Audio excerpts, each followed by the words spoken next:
সত্য কখনো চেপে রাখা যায় না। মানুষ কথায় বলে আজকে তোমার কালকে আমার। বিগত 30 বছর পর সালমান শাহ হত্যার মৃত্যুর কারণ আমরা জানতে পারছি। রিসেন্টলি নিউজ ফিডে প্রচুর পরিমাণে ভাইরাল হয়েছে। তবে সালমান শাহর মৃত্যু থেকে আমাদের কিছু শেখার আছে।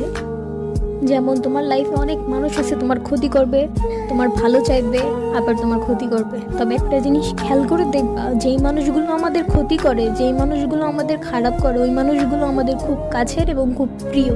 যেমন সালমান শাহর স্ত্রী সামিরার কথাই ধরি। আমার জানা মতে সালমান শাহকে সামিরা ভালোবেসেই বিয়ে করছিল।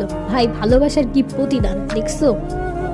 তবে এটা থেকে আমাদের শেখা উচিত যে আজকালকার বা আগে হোক বা পরে হোক, ভালোবাসতে হলে আমাদের সঠিক মানুষটাকে চুজ করতে হবে, যারা আমাদের লাইফে থেকে যাবে শেষ পর্যন্ত। সালমান শাহর ভিতরে কি কমতি ছিল? কোনো কিছুই কমতি ছিল না, কিন্তু দেখো তার বউ তার সাথে কি করলো। এর জন্য লাইফ পার্টনার চুজ করার আগে 10 বার ভাবা উচিত। তবে সালমান শাহর মৃত্যু থেকে আমরা এতটুকু বুঝতে পারলাম যে লাইফে চলতে হলে কাউকে বিশ্বাস করা যাবে না, হোক সে আপন মানুষ আর দূরের মানুষ। ভাই, আপন মানুষগুলোই তোমার সব থেকে বেশি ক্ষতি করবে। নিজের আপন মানুষগুলো আমাদের জীবন পর্যন্ত নিয়ে নেয়, তাই আমরা কাদেরকে বিশ্বাস করব?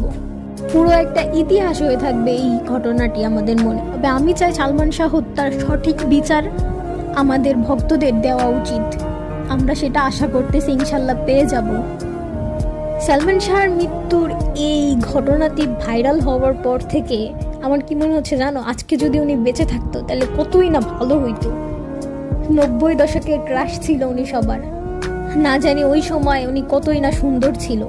এখনকার মানুষ, এখনকার স্টাররা ওনার স্টাইলগুলো কপি করে। উনি থাকলে হয়তো ঢালিউড জগৎ আজকে অন্যরকম এক পর্যায়ে পৌঁছে যাইতো।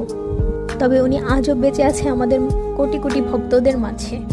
আমি এইটুকু দোয়া করি, আল্লাহ যেন ওনাকে সঠিক বিচার পাইয়ে দেন এবং ওনার মাকে শান্তি দিক।